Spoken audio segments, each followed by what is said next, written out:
Welcome, everybody, back to another episode of Wire2Wire Sports Podcast. I'm the NFL genius, Gene Walzak.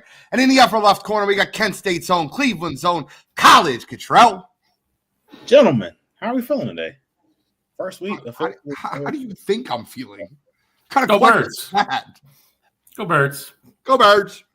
Go Birds. Upper right corner, Scholastic Shally, Uncle Shally, Mr. William Shallcross. Go Birds. Go Birds.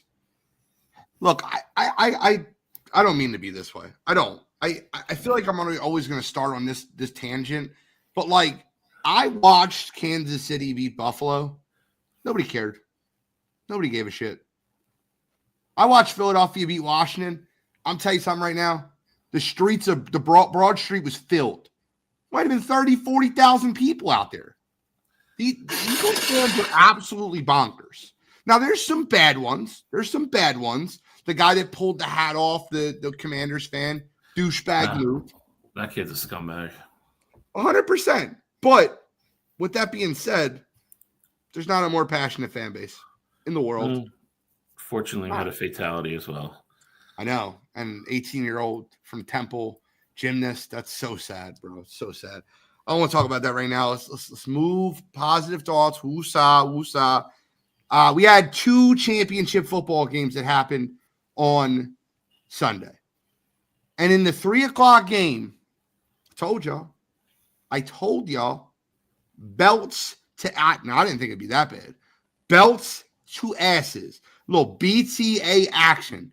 First drive of the game, Commanders, 16-play drive. 3 points. Eagles, 1 play, 60 yards, touchdown. Fumble, touchdown. 14-3. It was over. I don't care that it got to 14-12. I don't care. The Eagles showed up in that football game, and when Jalen Hurts shows up like that, Philadelphia Eagles are a very tough team to beat. Now, throughout the playoffs, he has not played that way. But in this game, I told y'all, I said, listen, the easiest bet this past week was the Jalen Hurts over 191.5. Hate saying it that way. I told everybody that would listen. I'll give you a quick story. There's a First Watch to breakfast spots right by me. It's good. Picking up breakfast Sunday morning, getting my eggs, getting my bacon, my $1 million bacon. You got to get the $1 million bacon. Well done. Little sourdough toast. And there's these 2 kids sitting there. They're looking at the FanDuel. I can see them right now. I'm waiting for my pickup order. And they're looking at FanDuel. And they're like, I think I'm going to go with the Bills. And I don't know, man. I don't want to stay away from the Eagles game because I don't know what's going to happen there. But I think I'm going to go with the over on Saquon Barkley rushing yards. I looked right at the kids. I said, guys, listen to me. Eagles-Chiefs is what would help Vegas. Take the Eagles. Stay away from the Bills. I like the Bills too, but I don't like them the way the spread is. And I'll give you the easiest bet, and I'll play a ladder for you. Jalen Hurts over 191.5. And I hope those kids are listening right now. I feel like they are. I know one of them liked the page. I know that happened. I hope you're listening right now because I hope I made you a couple dollars because everything I told you that was going to happen that night, that happened. Philadelphia Eagles absolutely ran through the Washington Commanders. Outside of the Terry McLaurin slant that ran for a touchdown, the missed 2-point conversion, 14-12, that game was never close again. It was put out of reach. 20-12, 27-12, 27-15, 35-15. It was it. Game over. I'd like to ask you guys a question. Just want to know your opinion. I don't want to be that guy, but when you watch that football game, I remember Shally's texting me right before the game. I still have the text. Dude, I'm kind of nervous because I'm overconfident. I don't think I've ever been this confident going into a football game. I said, you're fine. Eagles are going to dominate. Don't be nervous. We're better everywhere. And Jaden Daniels, great rookie, played a very, very good football game. He didn't make many mistakes. It wasn't his fault. His whole team decided to fumble the ball. It wasn't his fault that Cooper DeJean punched out the ball from De'Ame Brown. It wasn't his fault that Austin Eckler fumbled the ball when he got up off the ground. It wasn't his fault. The defense gave up 55 points, but Marshawn Lattimore, my guy. It's over. Your defense gives up 55 points, and in the press conference, when they asked what went wrong, you said the offensive turnovers? Dog. You let up 7 rushing touchdowns. Dog. Cottrell, let me ask you. Was that as belt to asses as we watched it? Did you look at it the same way? Why does Cottrell never have a microphone? Why does his microphone never work when we go live? Bro, he's won a national championship now, and just his level of commitment and lack of caring has just gone down. I would just say this, that, you know, you say it was like never close, and I agree with you.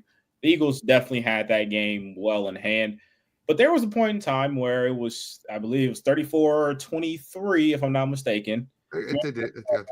And that was when the Eagles had to punt. The only time the whole game made the Eagles punt. And it felt like they got the ball, they were at midfield, they were driving. I'm like, all right, Jane Daniels doesn't really, you know, the way Dan Quinn is aggressive, the way Jaden Daniels has been moving the ball, like, all right, well, something's got to give here. Maybe Jaden goes down, they kick a field goal, it's a one-score game, you score a touchdown, it's a 3-point game. So for me, I'm like, all right, well, let's see what we have here. Then they go fumble, and that was really all she wrote. I mean, with this Eagles team, if you fumble 3 times, really if you fumble once and you give that offense an extra possession, you're already up against the 8 ball. You fumble 3 times, then, I mean, you might as well, you know, think game over and figure out where you're going for the offseason, because that's going to be all she wrote damn near every single time. And I will say this, though, is as much credit as I'll give the Eagles, I do give the Commanders credit for one thing here, and that's they had no business being in the NFC Championship game. After Saquon broke off that 60-yard run, first play, the Eagles had it on offense, I felt like, oh, this is going to be one of those games where it's 55-3. Like, that's how this game is going to end. And then, you know, the fumble, and then it goes 14-3.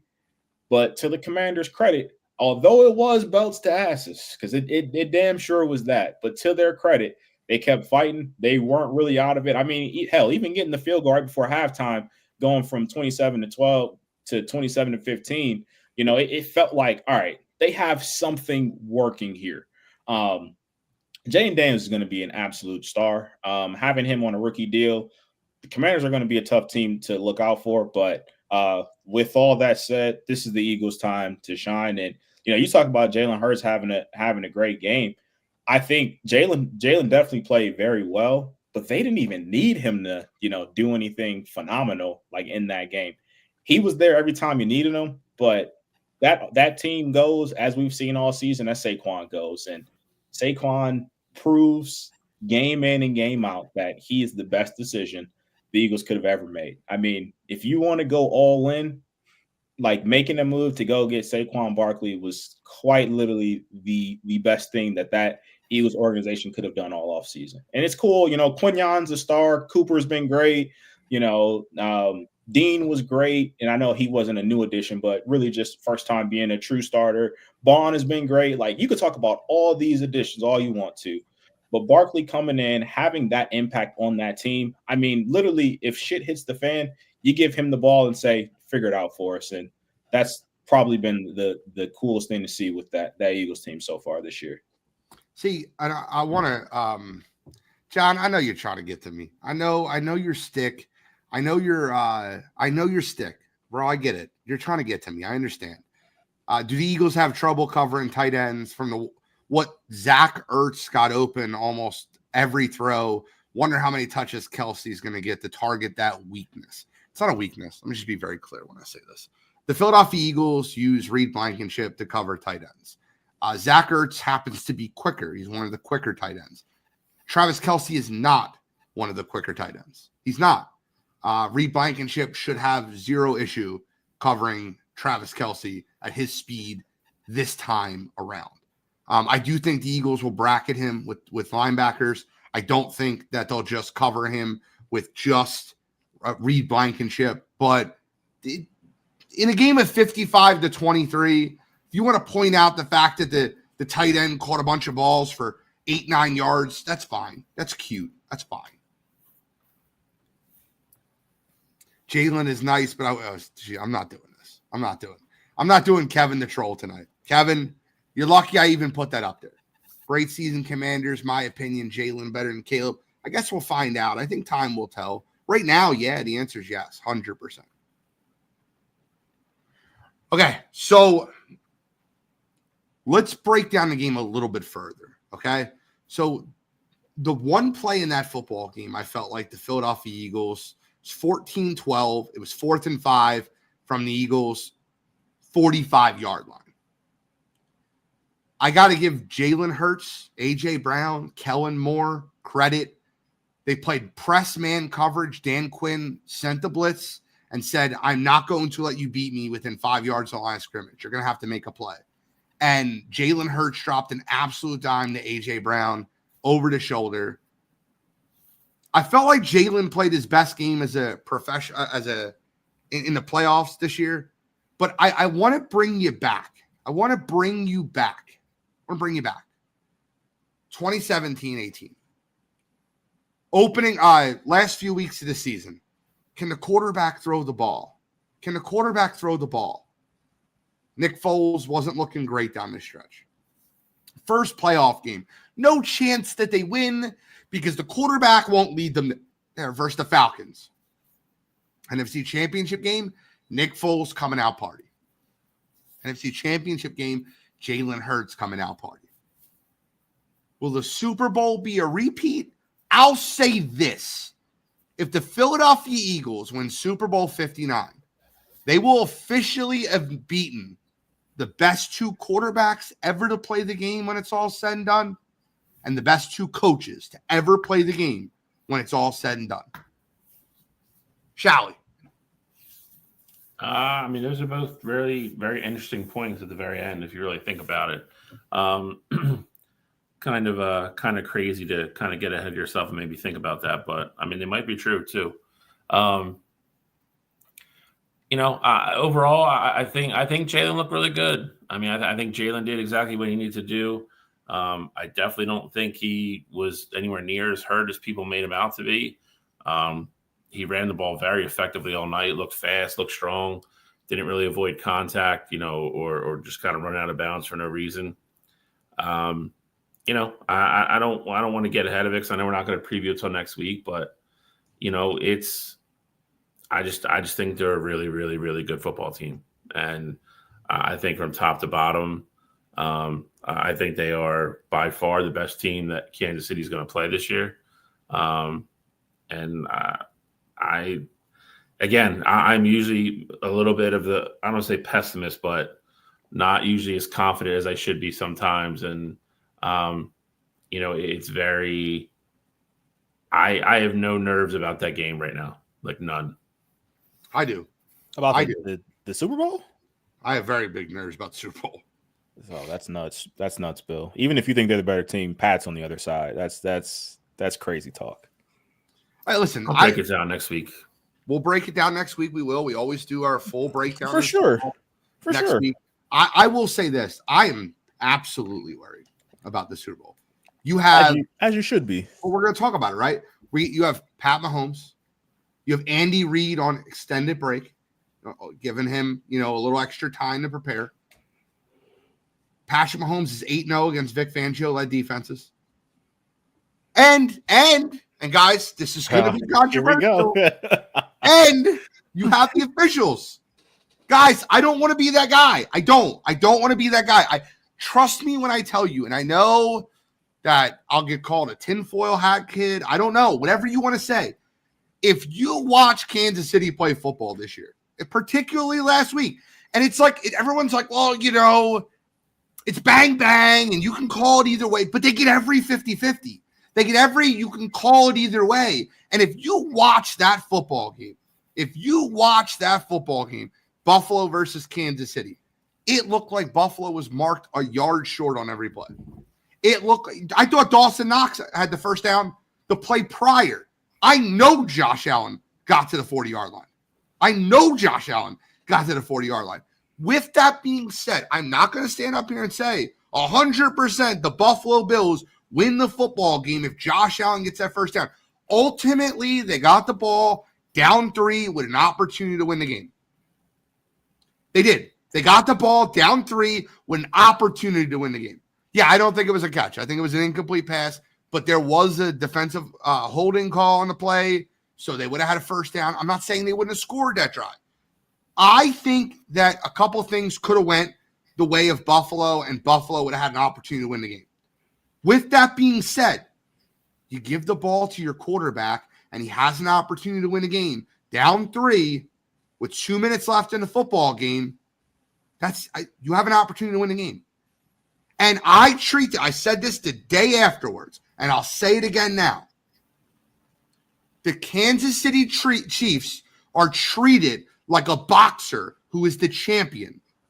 He's the heavyweight champion of the world. And if you get in the ring with that boxer, you're not going to win on the scorecards. You're not. If you try to win 7-5 on the scorecards in a 12-round fight, you're not going to do it.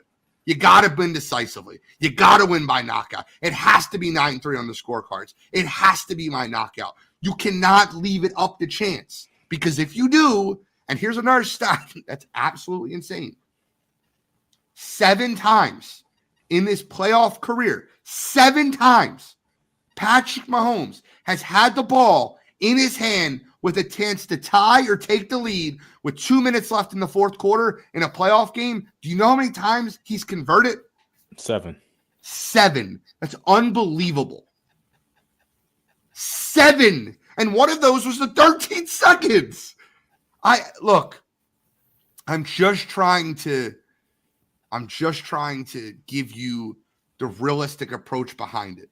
If you're an Eagles fan, you have to understand you cannot. This has to be 2017-18. You have to win the game. Big balls, Doug. It's got to come out. I 100% agree with Eric, though. Like, if you look at it, I mean, we don't talk about it now because, I mean, Brady was still great. But in the moment, I vividly remember, there's these calls here. There's this offsides call here. There's another, something else here, roughing the passer there. Like these things happen with the greats. So, I mean, I think that, we're living in it now, but at the same time, like this isn't like uncharted territory for us. Like you're 100% right, though. It does feel like, if you want to beat the Chiefs, you have to go the extra mile. You can't let it come down to a 1 point, 2 point, walk-off field goal kind of game. Like you gotta put the belt to the ass. Just seems to be the moral of the story there. So, yeah, I mean, it's crazy, but I mean, it's not unprecedented. So, I don't even know what to say watching it. I mean, I don't even think it's a tinfoil thing anymore. It's like you see certain things, you gotta just call it how it is. You might be like, yeah, I'm not okay with that, but at the same time, it's like, I mean, it is what it is. They, like you said, they get every 50-50 call. I don't think that I'm not going to go full on conspiracy and say, the refs are intentionally rigging these things. But at the same time, when it does come down those 50-50, it's like, if that's going to be in favor of the Chiefs, then, let's just let that be. Can't touch him. Right, Shal? Can't touch him. Can't get near him. Can't get near him. Can't breathe on him. Can't look at him the wrong way. The stat came out today, they had 90 less calls than any other team in the NFL.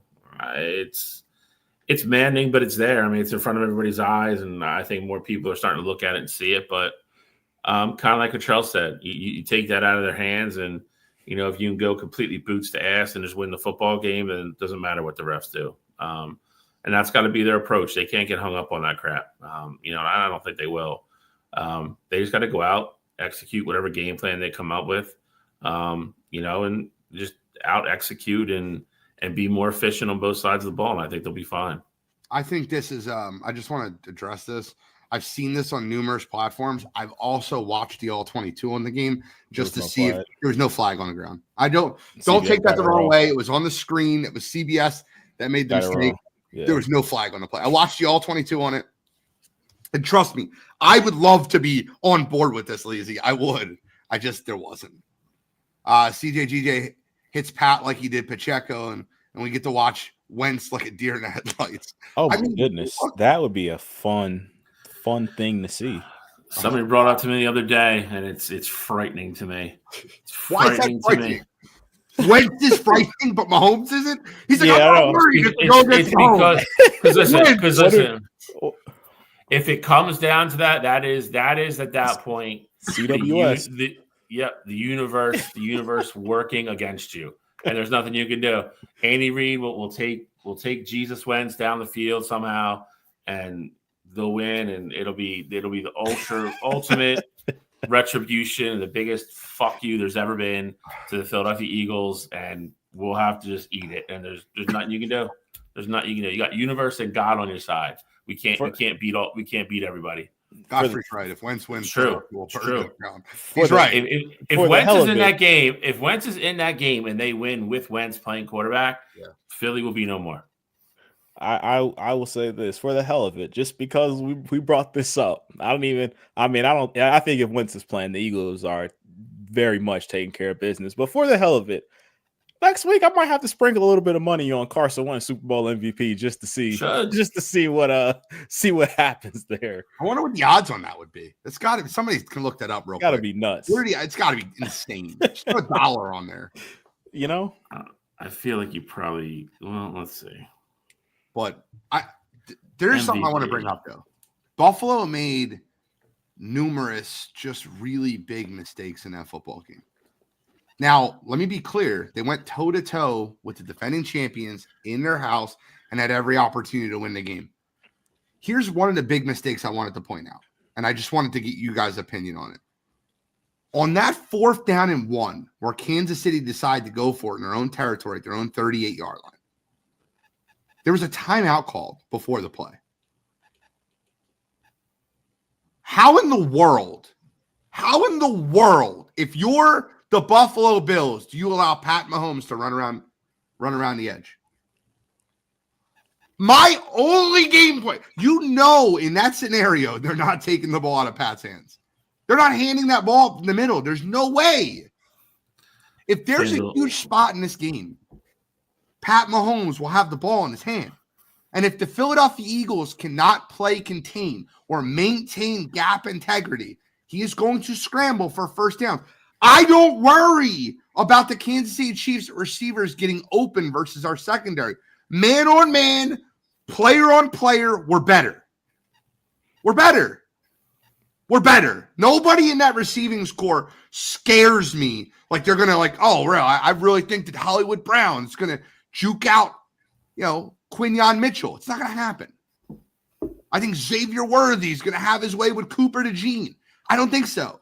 I think DeAndre Hopkins is going to get open versus Darius Slay. I don't think so. I think Philadelphia defensively can play man on man, but you got to play contain. You're saying no.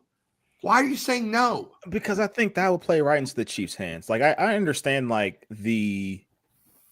agree with you. I think the cornerback to receiver matchup works in the Eagles' favor 100%. I think you guys are better in that aspect, but just think about to the last time you guys were in the Super Bowl. I get it. It was a different defensive coordinator, but James Bradbury at that time was still good. Darius Slay was obviously a step better than even where he's at now. Yeah. And they had Sky Moore, they're using motion and leverage to beat you there.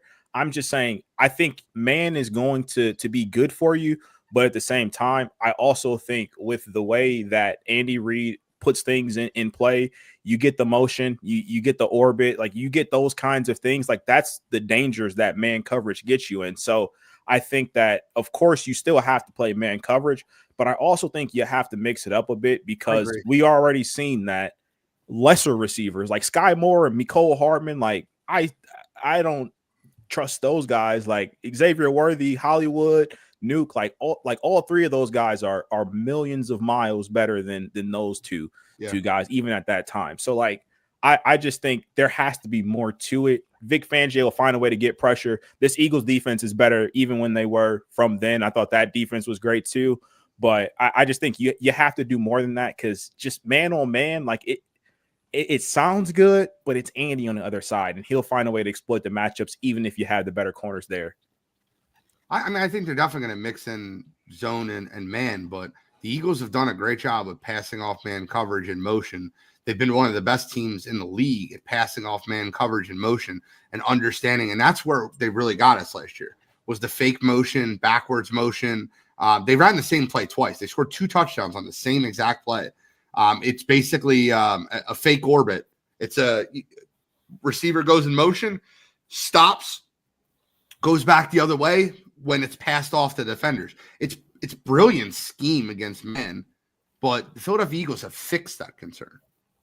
But you say that, and I just know, again, this is Andy. Like, they probably have stuff in the book. Like, all right, they think we're going to run we're going to literally have this exact same look, and we're going to run something else off of it, or we're going to run a pick play off of it. Like, I think for me, that's the fun part about this upcoming Super Bowl is, I know we're not going to get too far in the details of it, but like, I think as great as that other one was, I think this next one has the opportunity to be like one of the all-time greats because of that chess match. With Fangio's defense is better. He's going to attack Pat. Like, there is no, playing it safe, playing it conservative. They're going to get after Pat, but at the same time, Andy's going to be like, hey, we playing for this. And I just think it's going to be electric everywhere. Like, I'm excited for this year's Super Bowl. It's the number 1 versus number 3 defense in football.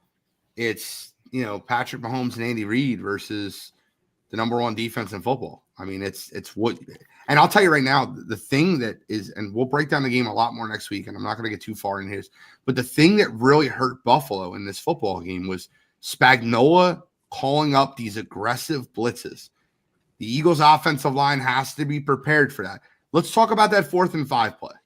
By the way, Josh Allen is a hero for putting that ball anywhere near where Dalton Kincaid could catch the ball. I'm not saying it's Mark Andrews level drop, but man, you got to catch that football. That might be that's like David Tyree. I'm not saying like that's like the play in which Mario Manningham, that's like the play in which you're like, wow, look at this play. He fell back off his back foot, threw the ball 40 yards and hit the receiver who's diving into the ground. Like, they make that play, you can almost say like, uh-oh. He's a Bills legend if that happens. Correct. It's not as easy as Mark Andrews' catch was. No. But Dalton Kincaid is getting a lot. And I'll give Josh Allen his credit. He went to the media and said it's not on Dalton. It's on us as a whole. He's got to catch that ball. Am I right? I mean, it's a tough catch. I mean, for sure. Was it catchable? Absolutely. Like you said, if anything, it ended up kind of being a broken play. Chiefs showed pressure from one side and ended up bringing it from the other. Line didn't shift at all. I mean, Josh Allen caught the snap and was pretty much running from the get-go. I thought the throw was incredible, especially after seeing it on replay. The fact that he pretty much threw it off his back leg. And still threw it into space where Kincaid could catch it. That one will be that's nightmare fuel for Kincaid for a while. Very catchable ball. Again, not easy by any means, but shit, Godfrey. He goes, that throw was not the way the play was drawn up. No shit. It's called a broken play. But listen, it's when you get in games like that, it comes down to stuff like that sometimes. We've talked about it the last month on this show, and it comes down to the craziest player, the littlest thing that one team does that the other doesn't, and that can be the difference in a game. And he dropped the ball again. We don't know what happens from there if he catches it, but Buffalo is extremely in the game and kind of has pretty much the opportunity to do what they want in front of them at that point. If he catches it, but you want to go into Kansas City and win, that's a catch you got to make. Who's more likely to be back in a championship game next year, A, Buffalo, B, Washington, or C, nobody? Neither one. Neither one, for sure. In my book. Okay. You I want think to expand on that? Yeah, I mean, I think with Buffalo, it was. I don't want to say this was like the season to do it. I just think they're in a bad spot. I mean, they don't have any. I think they need more weapons on offense, and I get it. They just went toe to toe with the Chiefs, what they had, but at some point, you have to improve the talent on offense. Like Josh is great. He's going to always be great. James Cook is an emerging back, and he's a top 10 back in the league. Like he's shown you that, which is something. I want to talk about that too. Buffalo's lack of use with him, that last drive that they had on the field there. But I just think with the way that the AFC is, with the Bengals being there, with, the Ravens being there, with, the Steelers always being like, I just think the AFC is so tough that when Pat is for sure going to be there. I mean, every year that Pat has been a starting quarterback, he's been in the AFC Championship game. So like, one spot's already taken up by Pat and the Chiefs. And you have the Chargers emerging and the Texans emerging. Like, I just think the AFC is so tough, and the way that their roster is, where I know these other teams are going to spend money and get their roster better. Buffalo's in a very bad spot with their cap situation and where I think their roster is right now. That I don't see them getting back. And with the Commanders, I think the Commanders are in an intriguing spot because they have the QB on the rookie deal. They have money to spend. I just would need to see them actually do it. So, I mean, I think the Commanders could, but I'm not betting on them going back to the NFC Championship game next year when I think there's, plenty of teams that are already better than them that I would have picked over them to go to the championship game this year. I just think this was like the 1 year everything kind of fell into place how it needed to for them. I picked Josh Allen to win MVP, Godfrey, so you can miss me with that. How many of you picked Buffalo to finish last this year? Not me. With that being said, they are $10 million over the cap now without Amari Cooper signed, without Backpack Mac signed. Now, granted, Mac Hollins is not really a priority, but there's definitely players on that Bills team that need to be improved, re-signed. DeMar Hamlin was your starting safety. He is a free agent this year. There's a lot of free agents on that team that started, and they're $10 million over the cap with those guys being free agents. That's without them being signed. So Buffalo's cap situation is not great. They're paying a lot of players that aren't playing. They actually need Von Miller to retire. They would need that to happen, to be clear. And then Washington's situation's unique, right? I think Washington has a better chance to get back there than Buffalo. But I think when I'm breaking this all down, I think that the Washington Commanders they're going to go out and spend this year, and you're going to see a little bit of a sophomore slump from Jaden Daniels. You almost all certainly do. The NFL is a league in which a rookie can catch you by storm. CJ Stroud did it last year. And then year two, the NFL has a whole offseason to adjust. And I think Washington just comes out of the gate and stumbles just a little bit. I think they'll still be a good football team. I don't think they'll be a top 4 or 5 team in the NFC. Whereas I think they can make the playoffs. I just don't think they'll be in a position to be here. Shally, what do you think? I'm going to go with the Bills. I know the AFC is going to be harder next year, but I mean, I think that goes against even the Chiefs a little bit. I think they've had a really nice run of the West being pretty crappy besides them for the last 4 or 5 years. That's not going to be the case anymore. Their division is going to get tougher.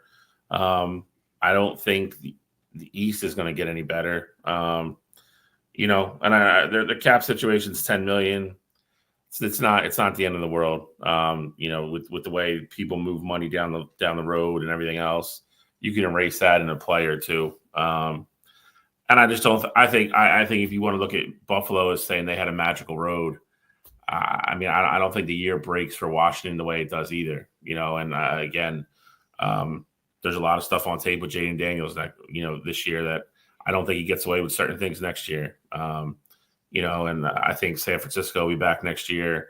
Obviously, Seattle and the Rams will kind of be there. We saw what the North did, and somebody from the South eventually has to get good. I would say they're both probably unlikely, but if I had to bet on one, I would bet on Buffalo because of Josh Allen. And that's not a slight on Jaden Daniels, but I just think it's Josh, unfortunately, has proven that he can get there. He just can't get over the hump. But if I one of these years, he's got to break through. So I would say Buffalo. I mean, you say that out of the cage. You say that about the West like being better next year. I mean, how much better can it be? They had 3 playoff teams this year. Like the Chargers made it to the playoffs. You don't think the Broncos made it to the playoffs? And the Chargers are going to be better teams next year than they were this year? I mean, I think roster wise they will be better, but I don't see either one of them taking the division. Like I think they're going to still be wild card teams. Nobody's saying taking the division, but there's a difference between Chargers kind of gutting out 2-point wins everywhere because they have no offense versus them getting weapons next year and actually being able to throw and run the ball consistently and be better. Denver's obviously going to improve, and who knows what's going to happen with Kansas City. I mean, Kansas City could have people going to come back. So, we'll see what happens after the Super Bowl. But if Pat signed, I don't care who Kansas City lose. They could lose the entire roster. They could put the replacements out there. If Pat's there, I mean, I don't disagree with Brady you. But there was 10 straight years where he didn't win. So as great as Brady was, there was still a gap of 10 years where the guy didn't win. So I get what you're saying, but I will say this. I promise you this. When that Chiefs team, a lot of those contracts, a lot of those old guys, they retire or they move forward. I don't know. I don't think they can continue to dominate the league the way they have. You know what's funny though? Like I remember vividly. We said it on this show 3 years ago. Tyreek Hill got traded to the Dolphins. We're like, this Chiefs team, like they can't be this dominant for like moving forward. Like without Tyreek Hill, like they got to find a replacement. They try to draft these guys. It's not happening. You draft Sky Moore, you draft, Rashee Rice, and it's not Tyreek Hill. Like they're not going to be this dominant. And 3 years later, they traded Tyreek Hill, won 2 straight Super Bowls. Now they're back in the third Super Bowl. Like to me, that's just nuts. Like you talk about it all you do. I think the one variable that matters the most is Andy Reid.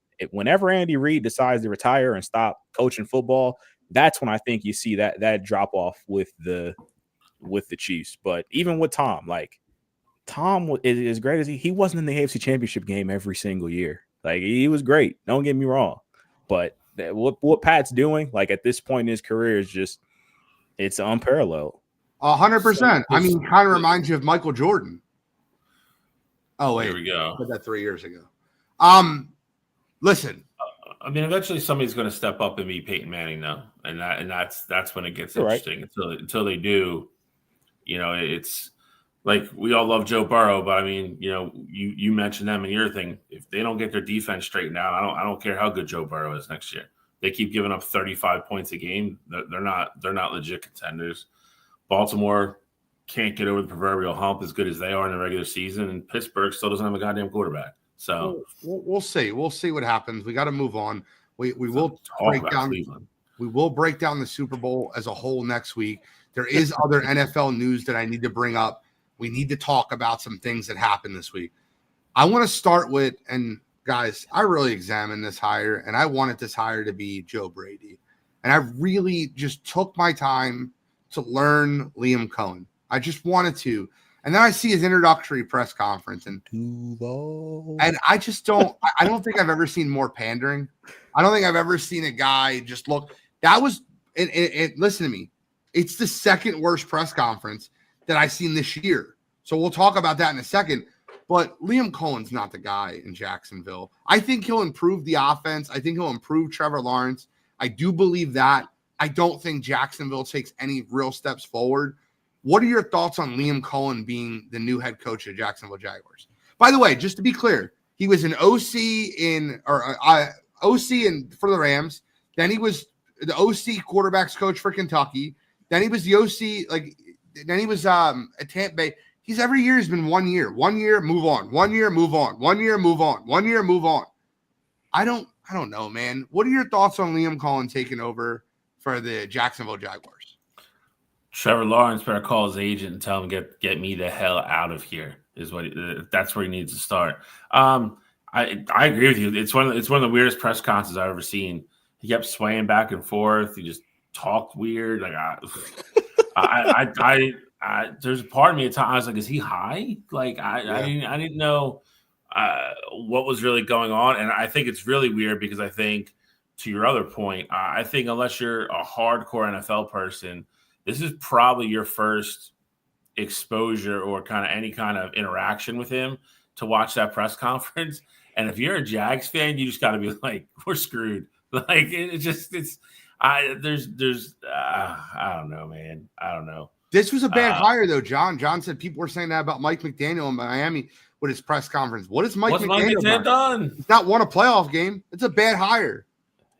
He's gotten the most out of Tua, but at the same time, he hasn't done anything with the job. So, I mean, if that's what you're looking at it as, then, I mean, maybe Trevor Lawrence looks better, but that means the Jags are going to be 9-8, 8-9 every year and not serious contenders there. So, I mean, it's such a weird hire, and everything about the Jags, like, to me, it felt like they had to go after an established coach. Like, if you wanted to, you kept talking about Joe Brady, which I understood. Like, I think Joe Brady is going to be a great head coach someday. So, like, even that hire would have made sense to me. But it felt like this Jags team was, looking to win now. Like, how they hired Doug Peterson, like, at the time, obviously it didn't work out. But, like, at the time, that was the right hire for that team.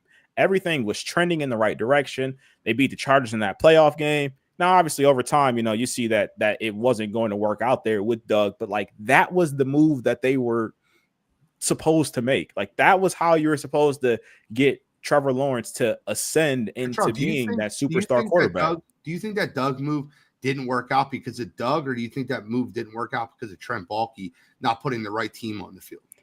See, it's tough to say because we thought Baalke did a horrible job that offseason when they overpaid for Kirk and they signed Evan Ingram, but it proved to actually be good moves for them. So maybe that was the best you can get out of them, though. Maybe they got the best that they could out of those players. I mean, that's a fair point there. I don't think Baalke did a horrible job as far as drafting. Like, I think Travon Walker is getting criminally underrated. Like, I get it. He hasn't been first round pick good, but I also think people are looking at him like, oh, like that was a bust taking that guy number one. And I think, it's a bust taking him at one, but you're right. He hasn't been bad.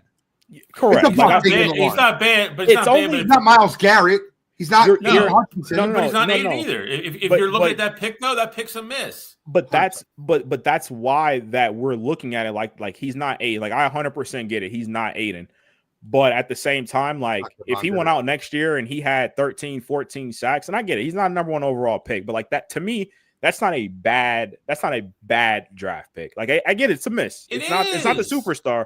That's not a bad draft pick. Travis Etienne's a miss too, though, bro. He lost his job this year. No, you're right. That's another miss. But right, it is a miss when the guy that was sitting there number two you could have took is a guy that has 10, 11, 12 sacks every year and 4 fumbles. The guy they needed. And you took the wrong guy. It's a miss. It's a bad pick. I remember we were on the show and we said, I'll never forget what we said. Travon Walker is this flashy, the sexier pick. But if you want to impact winning, the culture pick is Aiden Hutchinson. I'll never forget having that conversation with you guys. And we all agreed on it. We all said that Aiden Hutchinson would be better for winning, better for the culture, better for the scheme than what Travon Walker was. For sure. I get that. But I'm saying that I think Travon Walker has Pro Bowl years ahead of him. Like, I think he's still going to be Aiden's better. Like, I have no doubt in my mind saying that. Like, I agree with you guys there, but I still think Travon Walker is proving to be a very good pick. Like, he hasn't gotten there yet, but he's shown, if you watched him this past year, even that dumpster fire of a Jags defense, he showed you that he can be like that talent, especially opposite of Josh Allen. Yeah, you're right. I mean, he could be a good number 2 defensive end on a bad team. That's what he's in. That's what he is. He's not bad, but he's not a guy that you should have took number 1. Okay, let me ask you this. Aiden would be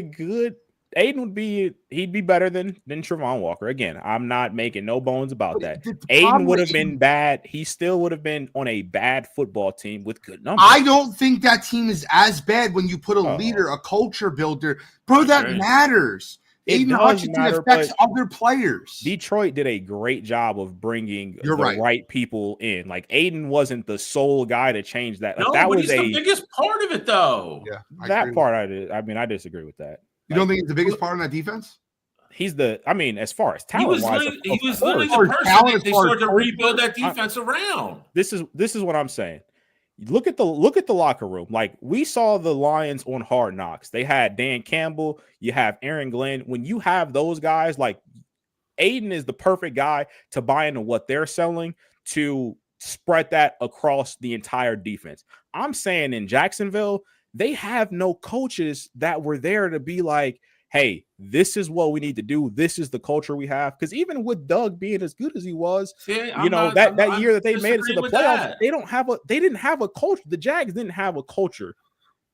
No, and but you can't tell me a guy that won a Super Bowl 3 years ago isn't capable of building a good culture. Those guys would have died for Doug Peterson. They would have. I'm not saying he wasn't. But no. So again, you can't but you can't tell me that he's not capable of going down there and doing that then. If Doug Peterson's there and you have an Aiden Hutchinson, to Gene's point, that's a different defense. I don't care how you slice it. It just is. It's a different team. Are they a Super Bowl team? No. Like Doug, whatever, for some reason, couldn't get through to those guys. Do they have the most talent? No. You factor in Trevor didn't play as well this year as he did last year. All that together, you get Ian Cohen. This is another great point, by the way. Travis Etienne was a luxury pick. When the Colts took Phillips Dorsett instead of a lineman, they're not giving Trevor an offensive line. Colts can't block for the O-line. Aiden plays defensive end. I think Aiden helps change the culture. I definitely agree with you, though. Trent Baalke's done a terrible job of putting an offensive line in front of Trevor Lawrence. We got to move on to a different hire. We have to move on to a different hire. I want to say this. I think Liam Cohen was the worst press conference until I heard Brian Schottenheimer's press conference. I'm going to ask you guys this question. I don't – look, I love making fun of the Cowboys. This is not me trying to make fun of the Cowboys. This was horrible.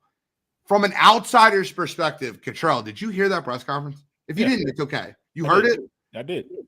That press conference, if you didn't hear it, guys, it screamed of, well, he's not the best, but he's our guy, and this is who we got. We're gonna see. Maybe one day he can be okay. This is what we have for right now. I'm telling you right now, it's so bad. It is one of the. It's like, yeah, well, he's not the best, but he's our guy, and he'll get there eventually, maybe someday. Yeah, it was so bad. It really felt like they were trying to they didn't feel like watching it. To me, it literally felt like they're like, you know what, we don't really feel like looking for a coach this year. We got this guy here. Let's see if it works for the next few years. If it doesn't, we could say we tried, and we'll really just go from there. Like, no one had any enthusiasm. Like Schottenheimer, even himself, it was an absolute dumpster fire. I thought it was hilarious too. So they do the introductions for everybody, and for Brian, they give him they give him a little something, a couple claps here and there. They introduce Stephen Jones, and everybody goes dead silent. And I'm like, this is the epitome of this Cowboys organization. I mean, I don't know how I get the numbers standpoint, like contract wise, but if you were going to hire Brian, why the hell didn't you just come to an agreement with Mike McCarthy for some kind of deal and just keep Brian as your OC? Like, that makes absolutely no sense to me. And by the way, the interview pool that the Cowboys interviewed for head coach, I just need to read this out loud because I don't know if you'd believe me if I told you this were only. They interviewed 4 people for head coach. Those 4 people were Robert Saleh, who was just recently fired from the New York Jets, Leslie Frazier, so they can, hit the Rooney Rule, Kellen Moore, and Brian Schottenheimer. That were their head coaching interviews. I don't understand. I love what Dallas is doing. I think they're doing great down there. Eberflus too. They brought in Eberflus as the DC. Eberflus is the DC. That's the guy right there. He went from the guy that was going to be the offensive guy to develop Caleb Williams too. Now he's going to be a DC. I can't. Last but not least, I told you guys before, I think Aaron Glenn is in a no-win situation. But after watching his press conference, did your opinion somewhat change? I mean, that guy, I felt like I wanted to run through a wall for him. And it sucks but like, man, I was motivated to run through a wall after hearing Aaron Glenn's press conference. No? He was kind of that type of guy when he played, and he's a Dan Campbell guy. You know what I mean? Like, that's what you're going to get from him. That's what he's been around for the last 5 years. I think it's, I do think he's capable of. I think he's going to be a little bit of a hard ass, and I think he'll change the culture there, which I think is good. I just think that team has glaring holes and glaring issues that I don't care how much you rah and all that. It's still the National Football League, and you still need good players at certain positions to go win football games, and I don't think they have that right now. But that being said, we all agreed they needed somebody to go in there. We all thought Rex Ryan or whoever. But they need that type of guy to go in there and kind of get rid of the, players and mates running the asylum country club type attitude. I think Glenn will do that. I think he's got I don't know if he's hired an OC yet. I haven't seen that, but if he hasn't, they're going to have to get somebody good, and they got to get a quarterback, and go from there. Because until then, I think they're up against it a little bit. But they hired the Lions tight end coach in about an hour ago. That's what it was. I think it's. I don't take this through. I am really interested to see how the Lions replace this plethora of coaches that have walked out the door. Listen, I'll put it this way. I don't agree with Godfrey. Godfrey is the biggest Dan Campbell hater you will ever meet in your entire life. He thinks he's like, Dan Campbell stinks, Sirianni's better, and like that's who he is. That's who he is. But I will say this: if Godfrey has a chance of being right next year, it will be next year, because Dan Campbell or he'd have to admit he's wrong. He'd have to stand on that hill and say, I am wrong, because Dan Campbell lost his OC. He lost his offensive wide receivers coach, tight ends coach, his DC, like his defensive line coach. Like that coaching staff has been gutted. You are a huge stop it. You are. I mean, I think him, and again, this isn't a knock on either one of these guys, but I mean, I think I would view Dan Campbell and Nick Sirianni very similar. Like they, depending on how everything goes this year, they may both just be coordinator dependent. Like hey, there's nothing wrong with that. Like, in my opinion, like if Sirianni goes to win the Super Bowl, earlier this year we were talking about Nick Sirianni should be fired. It was like week 7. The Eagles were on like a 6-game win streak, 5-game win streak, and everybody's like, no, he went for 2 here. We should get rid of him. We're going to go to Super Bowl run. We got to get rid of him. It was week 7. The Browns game was week 6.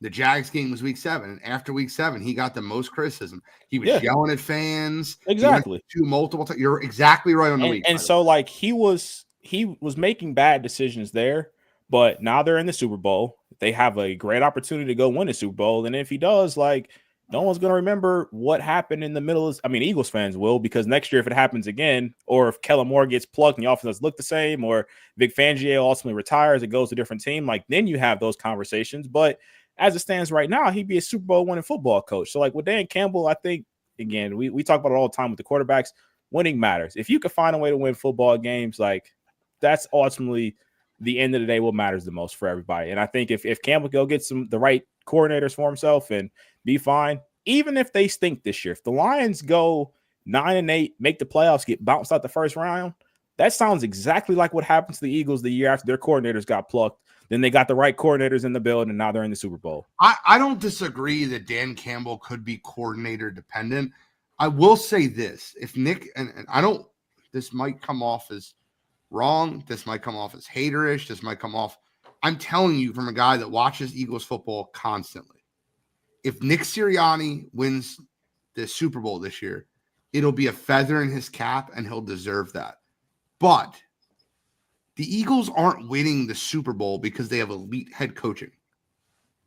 They are winning the Super Bowl because they have the best roster in the NFL. They have 2 good coordinators. He is coordinator dependent. 100%. We've seen it.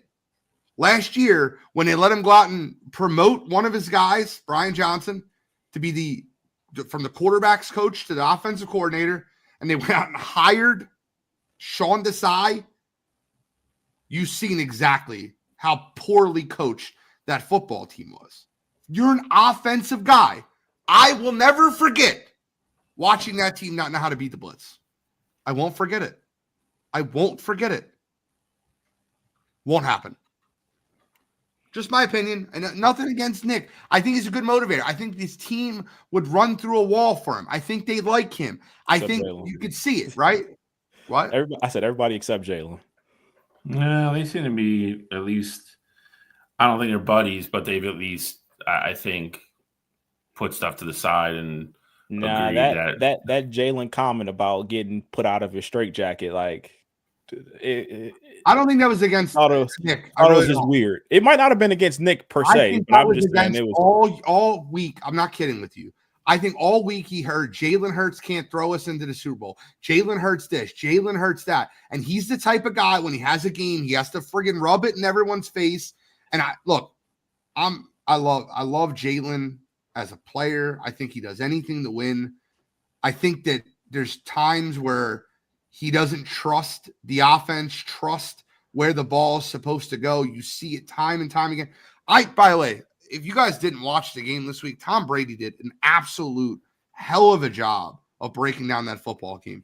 Even when Jalen held the ball, and like the things that Tom was breaking down was, you got to throw it there. That's when you have to throw it. He's got man-to-man with A.J. Brown. He's got to throw that ball. Like him saying that is, I feel like he doesn't trust sometimes. He's so scared to turn the ball over. And what he said was, they let me out in my straitjacket. In the way I interpreted that as an Eagles fan is, they've told me all year, if you're not sure about the pass, don't turn it over. Tuck it and be safe. And in the NFC Championship game, they said, trust your read, trust your gut, throw the ball. Like, I think they let him out of his straitjacket as essentially saying they let him play football. They let him trust his read.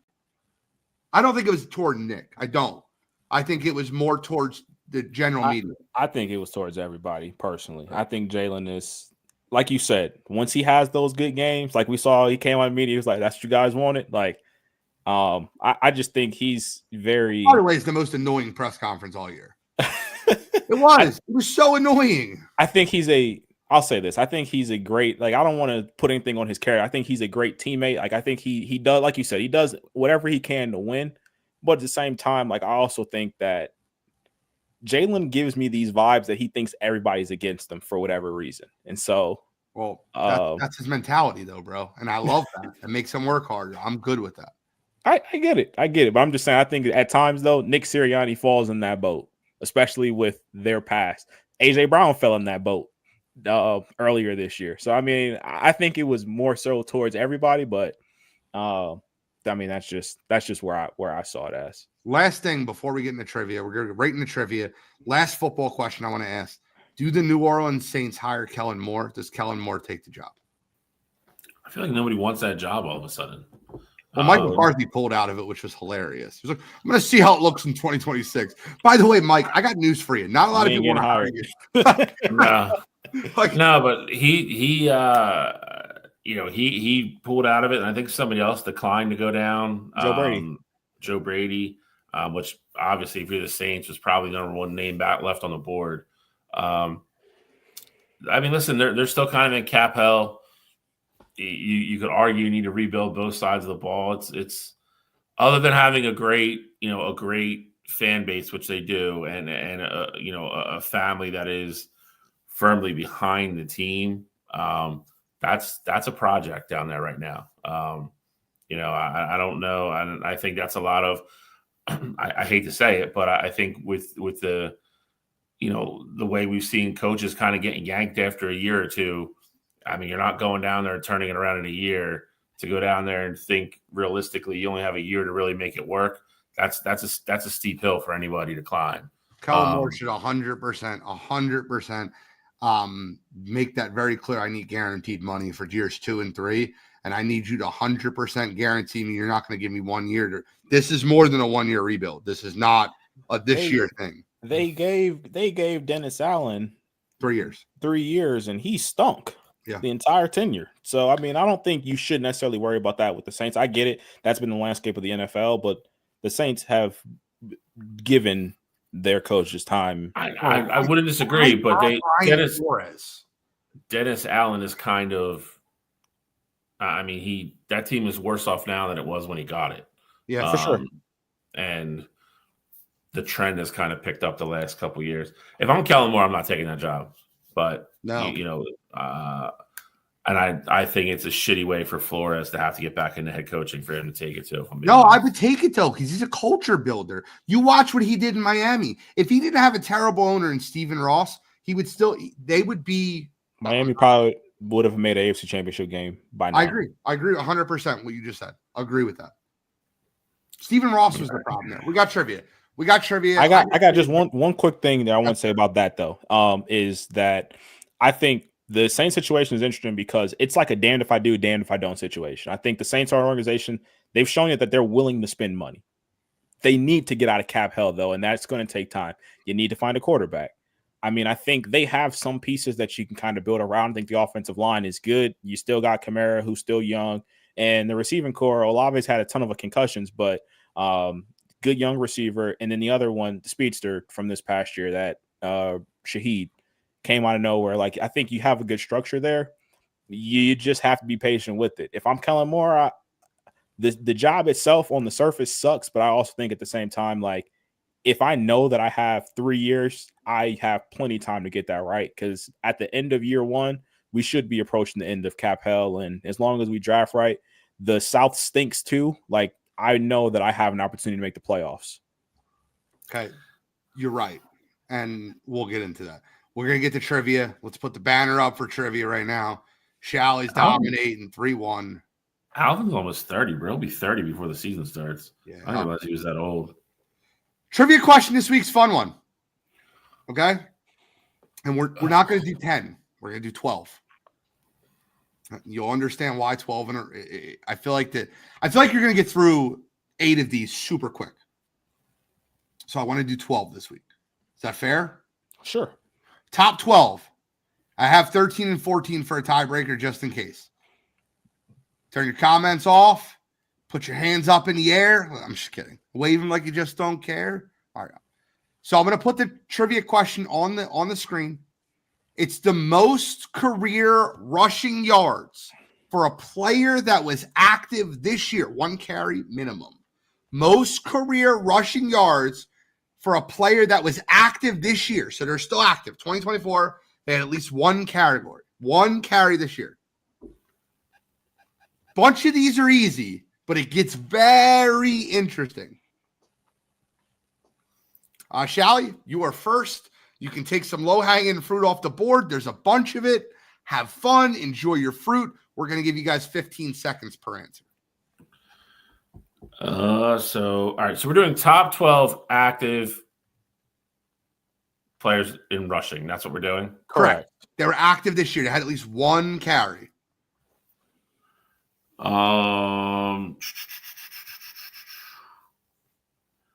I will go with Ezekiel Elliott. Number 2. All right. I will take Derrick Henry.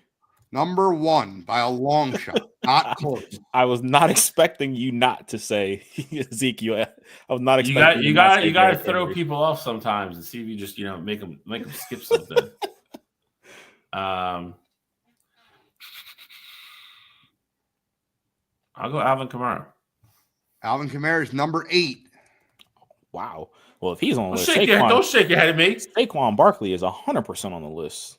Saquon Barkley is number 4.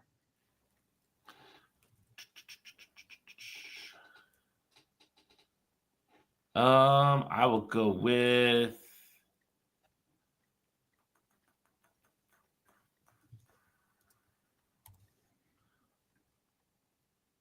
why can't I think of his name? Why am I having a brain for it? Gene. I got it. 5 seconds. I'll go with Aaron Jones. Aaron Jones, number 5. Oh, I got a deep cut. I don't know if I should use him yet or not. Deep cut. let's see where I'm at when the time ends up here. I'm gonna roll with. He's been around a while. Yeah, I just throw him out here because I know he's got to be on here. I'll go Dalvin Cook. That's number 10. That's the hidden gem. He was number 10. He had a carry this year for the Dallas Cowboys, which I knew he did. Which was I was like he's got to be on should have this kept list. that one. That's a deep one. I know. That's why I was like, let's see how much time I have, but I just threw it out there. I feel like he was a for sure guy. So, Shally. Josh Jacobs. Josh Jacobs, number 6. Still haven't missed one yet. I'll go with Christian McCaffrey. Number 9. Rapid fire, boys. We got number 3, 7, 11, and 12. That's been around for a while.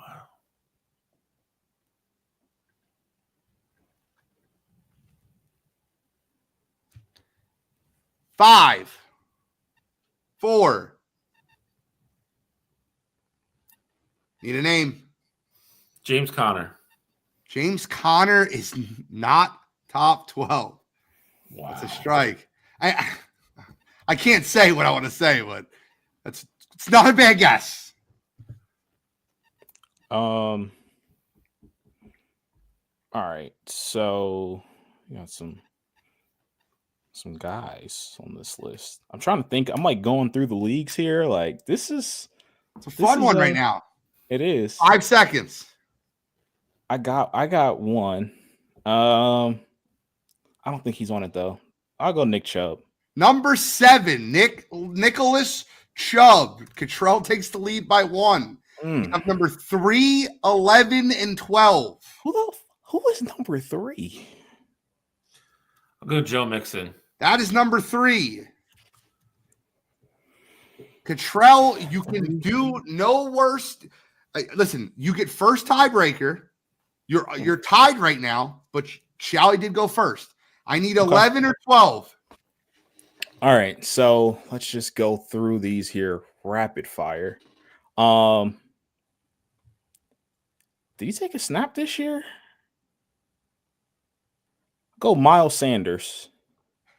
He is top 20, but he is not in the top 12. Shally, you're on the clock.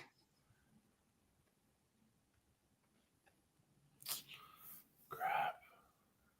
I don't think he's played long enough. Did he take a snap this year, though?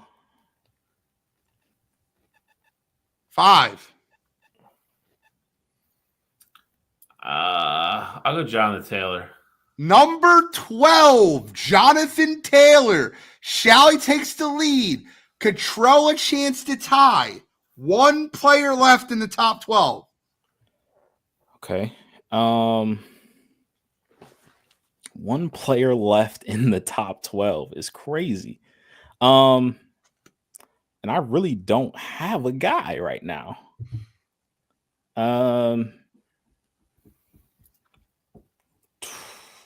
1 player. Do you, by chance, do you have the numbers? Like what numbers these guys are at? It's around. Yeah, no, I don't have it in front of me. Okay, but about what? Like It's what around, about? It's around 4,300 at the around the 12-13 spot.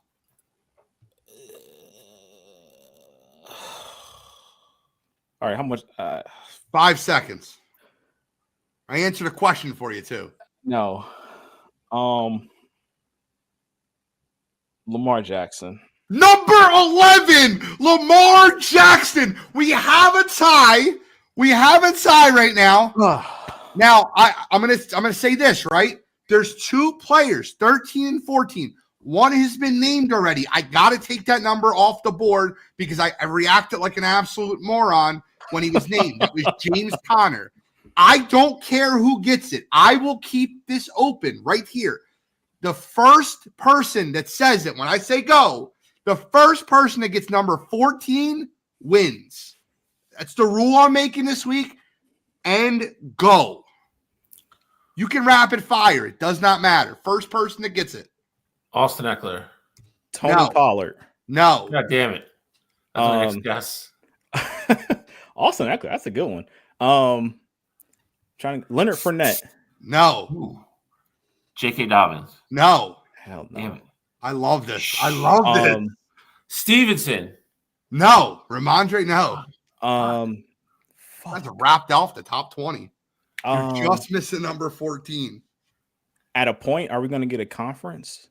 If you want, I can give you a conference. I can give you division. You tell me. AFC. Bill, what do you want to? AFC. That's your conference. All right. You say you can go rapid fire, right? Go ahead. Have fun. I'll go through them then. We'll go with who's there? Samaje Perine. No. Najee Harris. No. Who else is up there? Kareem Hunt. No. 2 more misses, and I will give a division. Fuck. AFC. No, DeAndre Swift. No. He's in the NFC. Oh, AFC. 1 more miss, and I'll give you the division. All right. I just want the division. James Cook. No. Oh. AFC North. AFC North. Deontay Foreman. No. Gus Edwards. Russell Wilson is the answer. Russell Wilson, number 14. What a trivia this week. Awesome job. That was fun. Lamar Jackson has to be like the pool of like top number 1 all-time pool. I'm dead serious. I never would have got that ever. Honestly, the only reason why I was even thinking about Lamar is because when I asked him about what the yardage was, I was like, Lamar's been in the league since like 2017. Like, I wasn't even thinking about quarterbacks. LetRussCook.com. Guys, that I wouldn't have got Russ. That's a good. I already guessed Najee, and Cleveland guys were off the board. Baltimore, we know we had Henry, but there ain't nobody else there. And that was fun. I'm not gonna lie to you, that was the most fun I've ever had hosting trivia. That was fun, and the reason we went to 12 is because I wanted someone to have to get Lamar Jackson. The reason it was worded player and not running back was for that reason. BDG did this, by the way. If you guys don't know BDG, they're pretty fun follow for trivia. They do lists all the time. So that's where we got the list from. We got to move to basketball, fellas. It's been a fun show so far. I'm EA Sports. I'm in the game. I'm fired up. We got some basketball to talk about. Cottrell, all-star starters were announced. Is there any chance that you have those starters for us to look at? And I say it, and it comes. You ask, you shall receive. The starters are listed on the screen. If you're listening to the podcasted version, I will give you the Eastern Conference first. Jalen Brunson, Donovan Mitchell, Jason Tatum, Giannis Antetokounmpo, and Karl Anthony Towns. We'll start in the East. Any issues with the Eastern Conference starters? Personally, I have one, but I also understand it. Let me hear it. Jalen Brunson starting this game over LaMelo Ball. I don't think LaMelo Ball makes the roster. I know, which is wild, but LaMelo's been doing, and it's I get it. It's the Hornets, and no one really watches Hornets basketball, but LaMelo's had a phenomenal year this past year. Like this upcoming, not even having the year he had last year. He's not. It felt like they just had to. Knicks are playing well, I guess. They just threw him in there. It's not saying he's having a bad year, but for me, my gripe is LaMelo Ball not being an all-star starter. Okay. Karl Anthony Towns just slides in because Kwame Embiid doesn't want to play basketball. Kwame Embiid. I love it. For the Western Conference starters, get Brunson out there. No love for Maxey. We'll talk about that shortly. Don't get G going on Maxey. We will. Western Conference starters: Stephen Curry, Kevin Durant, SGA, LeBron James, and Nikola Jokic. I'll say this. I only agree with 2.5 starters. I'll agree with 2.5. But the reason I say 2.5 is we got the Jordan treatment at the end of his career. Jordan started the All-Star game for the Washington Wizards when he didn't deserve it. I'll say 2.5 because LeBron was the leading vote getter and the fans want to see him in case this is his last year. I understand that for greatness. SGA and Nikola Jokic, absolute starters. Anthony Edwards and Kevin Durant should be replaced, or Anthony Edwards and Victor Wembanyama should be replacing Steph Curry and Kevin Durant. Don't disagree. Yeah, I mean, I agree totally with you. And I mean, to your point about LeBron, I mean, I understand it, but at the same time, Anthony Davis is arguably having the best year of his career so far. Correct. The fact that he's not an all-star starter this year is nuts. So I get it with LeBron, but at the same time, like Wemby and AD, like I just feel like both of those guys, like KD and Bron, put them on the team. They shouldn't have been your starters this year. Like, are you watching? Like, Wemby is criminal. Like, Wemby's I the don't top 7 MVP. I don't. It's just this whole thing is a joke, dude. This, like, I never thought we would see something worse than the Pro Bowl weekend for football, and this is absolutely 100% just past it at like warp speed. Like it's a joke. The problem is they need to keep fan vote a thing. That's how you keep people engaged, but they need to devalue the value of it, because there's no way Wemby, because like as great of a year as you're seeing with Wemby, Anthony Davis's numbers are damn near identical. Like they're both averaging like 25 and 13 with 2 blocks, a steal. Like they're literally doing everything.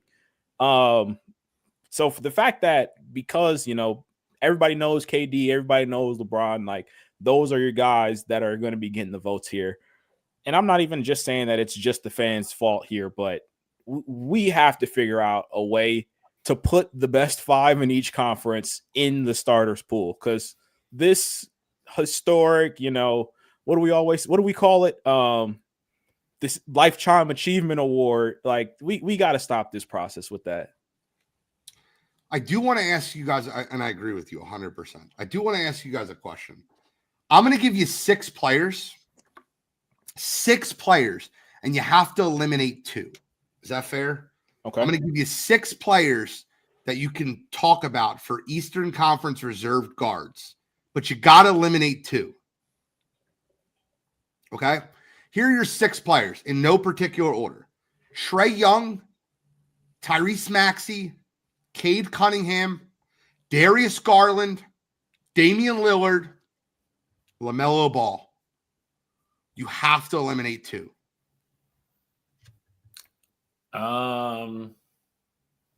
Keeping Maxey, keeping LaMelo. Probably getting rid of Dame. I'm definitely. I know who I'm getting rid of. Well, if you know the ones, give me your 2.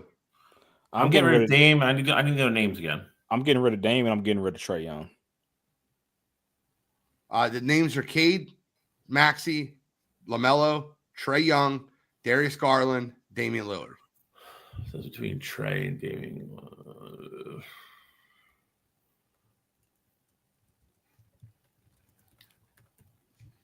I'd probably keep Trae and get rid of Garland. This isn't even close to being. I mean, granted, he's averaging 11 assists. This has been his best assist season, but this is not close to being Trae Young's best year. I don't understand how he's just given the. My answer, and I look, I know Control's going to give me shit. My answer is Trae Young and Damian Lillard, but Darius Garland would be right on that edge as the third one I'd be getting rid of after those 3.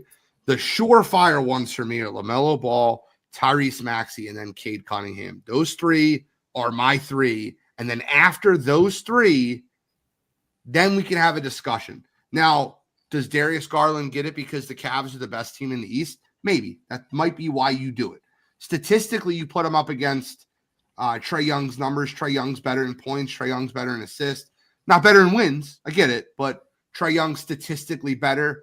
Damian Lillard has more points. Damian Lillard has the same amount of assists, but not wins. So it's the question of what do you value for the All-Star game? If I'm the NBA, I probably value Garland's wins over. And Garland's also more efficient. His PER is higher than those other two players. So I understand all three of the but that's the part that comes into play for me. Like, and I wasn't even going to look into his PER numbers, but that makes a ton of sense that his efficiency is higher. But I look at it like this: Garland has had the opportunity to play winning basketball, of course. Like, I think that portion of it does matter. It matters every year when we talk about these games. Like last year or years past, we've talked about the Celtics team. Tatum was a surefire. Jaylen Brown was like kind of on the brink there, but it was like Celtics are the best team in the East, or the second best team in the East. Like, you kind of have to put that second star there. And I get it. The Cavs are going to most likely get Evan Mobley in the front court, but I just think also the way that they've been playing, like how well they've been playing, put the best team, best team in the East. I give them the three nods, the three players there. I get it. I mean, just to be clear, Darius Garland's 23rd in the NBA in efficiency. He's 2 behind Jalen Brunson at 21. He's ahead of Kevin Durant. He's ahead of LaMelo Ball. Like, this is Darius Garland's PER. It's 22.23. He's ahead of Donovan Mitchell, who's starting he's ahead of Steph Curry. He's ahead of Tyrese Maxey. He's ahead of a lot of people that are on this list. So efficiency-wise, Darius Garland's been great this year. I get that. With that being said, Tyrese Maxey is going to be the odd one out here. I know it. I already know it, and he shouldn't be. He shouldn't be. LaMelo, right now, it's projected that Tyrese Maxey and LaMelo Ball will be the odd two out. You just said a minute ago you think LaMelo Ball should be starting. And right now it's projected that Maxey and LaMelo are the two odd men out. What are the projections based on? Like, where are they coming from? Bleacher Report, ESPN. I mean, you could see very similar list of the projected stars. A lot of beat reporters for the NBA have listed their projected. There's a ton of them, bro. Like, I say, like, I didn't even look at the numbers because, like, I watch a ton of basketball. I keep up with it. Tyler Hero. Like, are you serious? I keep up with it. Like, I didn't even know what LaMelo's actual numbers are, but like, he's averaging 28, 5, and 7. Like, that's being left off the All-Star team would be criminal. Yeah, I mean, I hear you. I hear what you're saying. In the same regards, I can read you Maxey stats too, because the guy's averaging 27. Oh, I'm not saying Maxey should be the guy left off. That's 100% not what I'm saying. Like, no, I know. It's just frustrating to me because, listen, I understand the 76ers having a very bad season this year.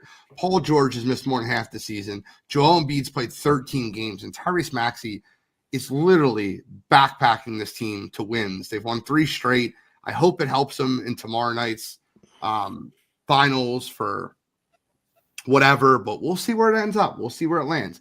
I have a feeling Maxey won't make it. I do. It's wild. Like, I think for me, as much as I like Garland, my surefire 3 there were Cade, LaMelo, and Maxey. Like, I don't know how you can have a list of the 12 best guys in the East and not have those 3 with the season that they're having on the roster. And Cade's super efficient, right? Like, Cade's been incredible this year. 25 points, 10 assists, 6 rebounds. Like, he's been great. Pistons have been playing decent basketball. They're 500. When was the last time the Pistons were 500? It's the JB Bickerstaff effect, man. He knows how to. He can change your team around. He just can't get you over the hump.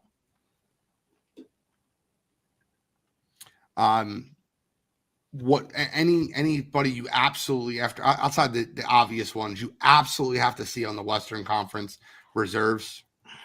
I mean, the 3 we talked about for sure. Obviously. Sabonis is. I can't say you have to see him because you have you got AD and you got Victor. So, like, I get it. You're going to be at a big limit there, but like, I think Sabonis has played all-star caliber basketball all season as well. John Morant. I mean, John's got to be there. John Morant has to be there for me. And De'Aaron Fox is another one. But De'Aaron's played well as well, especially after they let go of Mike Brown. But yeah, I mean, that'll be the interesting thing there. Like, who gets these last couple? Because like with the Thunder, I mean, the Thunder been playing great basketball. Like, I don't know if you can. Yeah, Jalen Williams. Realistically say like Jalen Williams deserves a spot over anybody else, but I mean, how we do it every year. If it's best teams get at least 2, then I mean J-Dub's got to be one of those guys on the roster too. Let me ask you a question real quick, and I just giving you the. I'll give you the if you're making a starter or you're making an all-star reserve in the Western Conference, and you have to pick one, because this is exactly how it looks like it's going to come down. You have to pick one of these 3 players, okay? De'Aaron Fox, John Morant, or James Harden. Harden is listed as the number 1 alternate, or number 1 all-star reserve. I just want to be clear. One of those 3 is not going to make the team. Who do you eliminate? 2 of those 3 probably won't make the team, if we're being honest, because Anthony Edwards is making it. It'd be really hard for me to get rid of either De'Aaron or Ja. Ja has to be an all-star this year. They're second in the West or third in the West, whatever their rankings are right now, and he's been playing great basketball. Like for me, Ja has to be. Most projected lists is the only all-star projected lists. The only all-star for the Memphis Grizzlies is Jaren Jackson Jr. Oh, that'd be wrong. They have Jalen Williams, Anthony Davis, Jaren Jackson, Victor Wembanyama, Sengun, Harden, and Anthony Edwards. Sengun's been good too. But no Sabonis. I feel like he gets the short end of the stick every single year. Yeah. That's most projected list. I'm just giving you where they're at, right? Like, there's a lot of people that have obviously, even Charles Barkley listed Norman LaFleur. Norman Powell should not be an all-star, but I understand the sentiment. He's had a very good year. But man, there's a lot of guys that are going to be left off this list. You're going to be talking about snubs. Now, granted, injuries are going to help some of these guys get in, but I don't know, man. To not have Ja feels wrong. Yeah, I don't. If you put James Harden in over Ja, you got an issue. And in the NBA, like the NBA is wondering why the numbers are down. Like one, you're not pushing your imagine John Morant doesn't get like that's nuts. Yeah. He's supposed to be one of your faces of the leagues. He's having a great year. He's winning. Like he's literally doing everything you want from a star standpoint. And I get it. He's had his past with everything, but this year he's done everything that he needs to do to be an all-star, and you don't put him in the game. And I'd argue even him being a reserve, he'd be one of the most exciting players to watch in the entire thing of the 24 players. So Grizzlies it would be a disservice. 16 and the Rockets being 32-14 are going to give you some real weird mixed up all-star lists because you have the names, right? You got Anthony Edwards, but they're 25 and 21. So when you compare Anthony Edwards and John Morant, you go, okay, well, the Grizzlies have won more, and Ja's stats are right there with Anthony Edwards. But Anthony Edwards just feels like the name. He feels like he's going to get the nod. Now, Luka being hurt helps a ton of these guys, right? Kyrie being out a bunch of games helps a ton of these guys. It's just interesting. It's interesting to see how this plays out. I'll be tuned in tomorrow night to be listening to see on TNT who they list as the all-star reserves for the West. I will as well. I mean, it feels like you said, we're going to be talking next week about who was the worst snub, and it's going to be a bad one because I'm sure one of these people that don't like James Harden, like I'd easily cut James Harden off of my list. I get it. He's having a decent year. He's not doing what Ja's doing. He's not doing what Ant's doing. He's not doing even what De'Aaron Fox is doing in Sacramento. So I'd easily cut James Harden, but I wouldn't be surprised if I see him on a roster tomorrow night. Yeah. Shally, any thoughts? No, I mean that's the way I would go. I mean, I would go with. I think it's gonna be disappointing if Ja doesn't make it, but like you said, I think it's a weird year in the West with not having Luka, even Kyrie, and now The you're problem with factoring. Ja is he only played 28 games, so like you're running up against that. Like he hasn't played enough. I mean, honestly, which is fair. I mean, if we're gonna hold it against other people, I mean, as much as we all like them, and it's, kind of a pretty decent comeback story if we're being honest, But it's, I mean, if he hasn't played that much, then that's got to go against him too. But I think it's weird. I think it's just a weird year in the West, like you said, no Luka, really no Kyrie to really absorb a lot of votes. Even Jamal Murray to some degree. And then on top of that, I got news for you. Jamal Murray's not a top 10 guard in the West. He's not this year, but I don't think any year. He might not be the top guard on his team. Yeah. There you go. But what my point is, like you said, now you're factoring in, in the past, the Rockets have been terrible. Like they legit have all-stars now. It's so you've spots like that are getting taken up that in the past were not coming from teams like that, and it's gonna get real crowded real quick. I think the one thing that would go against Ja that also should help him, look at the Grizzlies record when he was out that stretch of games when he wasn't playing versus what they've been since he got back. Like the Grizzlies are in a spot where they weren't in the playoff mix, and it was early, so it doesn't really matter, but they weren't in that top 8 range, and now Ja's back and they're winning a ton of games and they're 2 or 3 in the West. Like that's a feat in itself to me. If you want to, let's move on to college basketball. College basketball has been really exciting this year.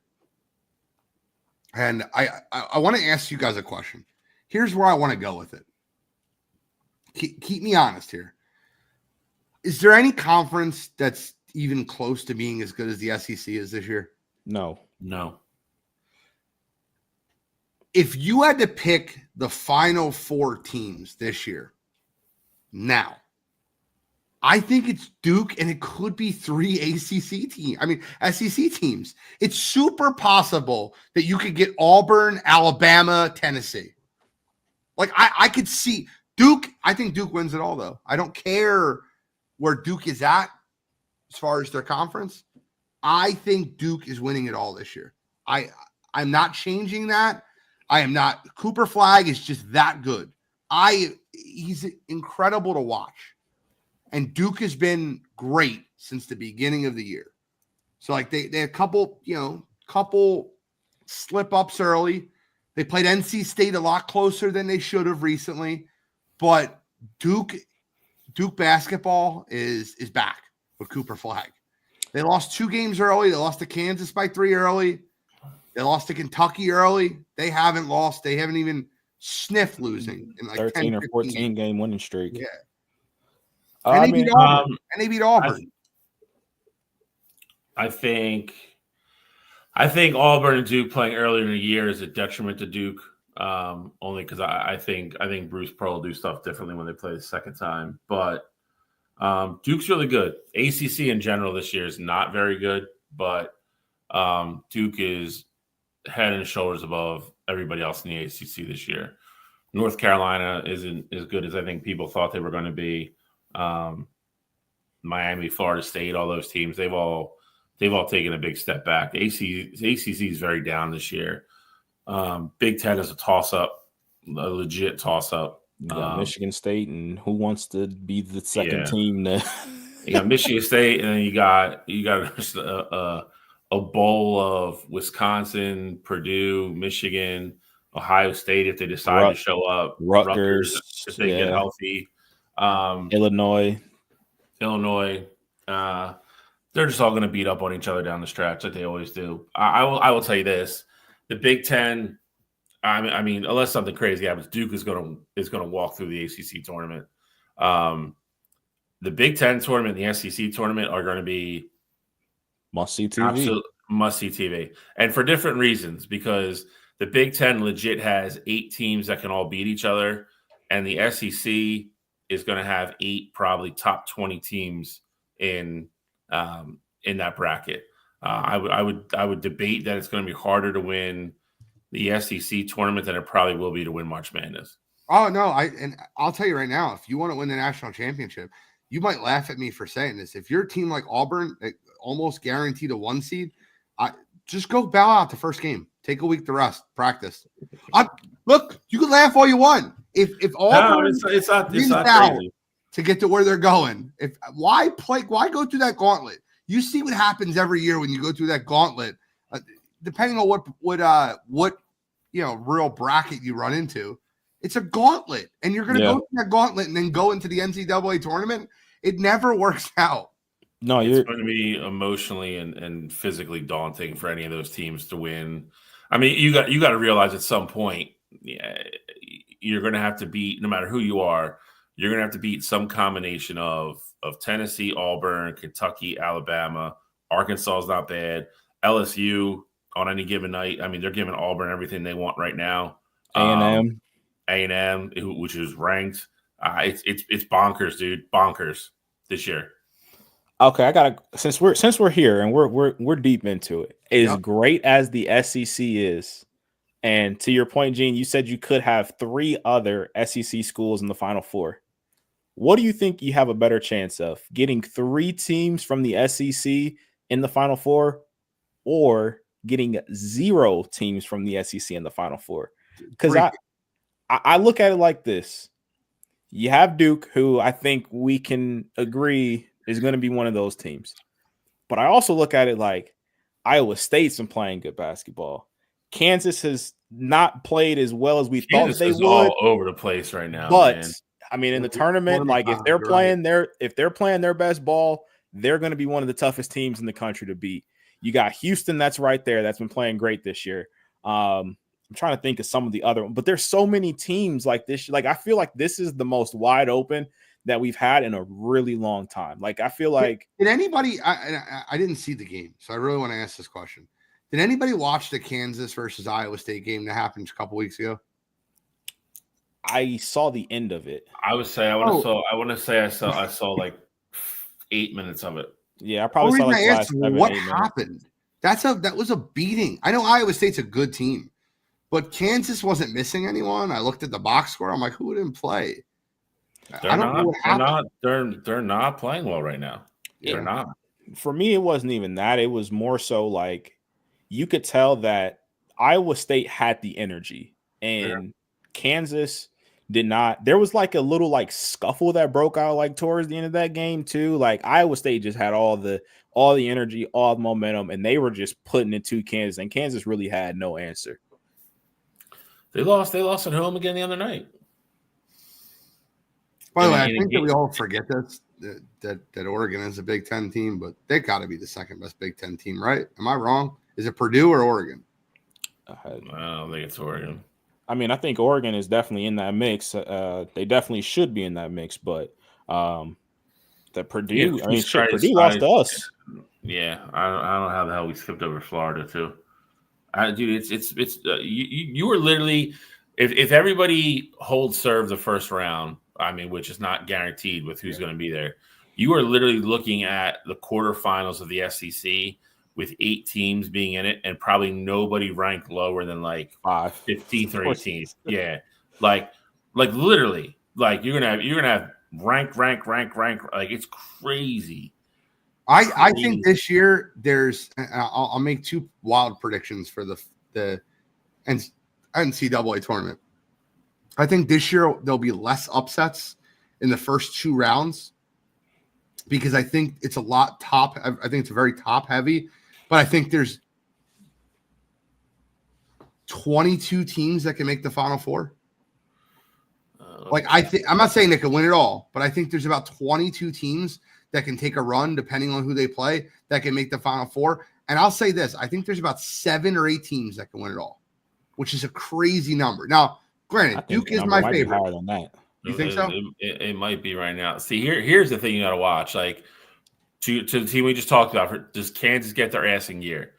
because the way they're playing right now, like they could be a 3 or a 4 seed with the way they're playing right now.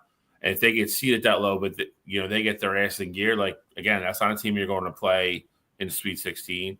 Does UConn turn around? Like no, UConn doesn't turn around. They're losing at home to DePaul right now. So I'm going to ask you a question. I'm going to give you a bunch of teams, just real quick, and you tell me whether you think this team can, all things go well, can win the national championship. All right. I'll start with some easy ones. Auburn, Duke. For sure. Yes. Skip those. Auburn, Duke, Alabama. For sure. Yes. Yep. Iowa State. Yep. Tennessee. Yeah. Yes. That's Florida. 6. Yes. Okay. I think it's interesting after this. Houston. Yes. Marquette. No. I don't think so. Michigan State. Yes. I think so. I don't think so. I don't either. Kansas. Yes. Yeah. I think they can. A&M. Bro, A&M's fucking good, man. I know. That's they are. It's just like one of those things. Like I've seen them play twice, and they are really good. It's just like you got to like show it to me type thing. My thing is that I know people are going to look at their loss column and be like, oh, well, they've lost 6 or 7. I don't know what their exact record is. But they're going to be like, they lost 6 or 7 games and not realize that their best player, Wade Taylor, was missing in a few of those games. Like Wade Taylor is probably quietly one of the best guards in the country. And he's going to be able to go on a run in the tournament with the best of them. So, I mean, you saw, and I'm not saying he's going to do exactly this, but you saw Mark Sears go on the run last year for Alabama. Like Wade Taylor 100% has the ability to do that. So Texas A&M is a scary team that's going to be sitting on somebody's 4 or 5 line come tournament time. See here, that team right there is a perfect example. That, like he just said, they get seeded 3 or 4 in like Duke's region. It's not what you want. It's fair. Is there any teams I missed? Kentucky? I guess they could. Kentucky's definitely a team. Bro, Kentucky plays. They got some losses on their schedule, but I vividly remember the game that went to OT. I forgot who did they play that went all the way to. Was it Duke? Is it Duke to OT? I believe it was Duke. They beat Duke early in the season. I don't know if that game went to OT, but they beat them 77. No, it didn't go to overtime. They beat Duke, though, early in the season. They had an overtime game earlier in the year, and I was like, all right, Kentucky can play basketball. Like, Kentucky. He vividly remembers the game, but doesn't remember who it was against.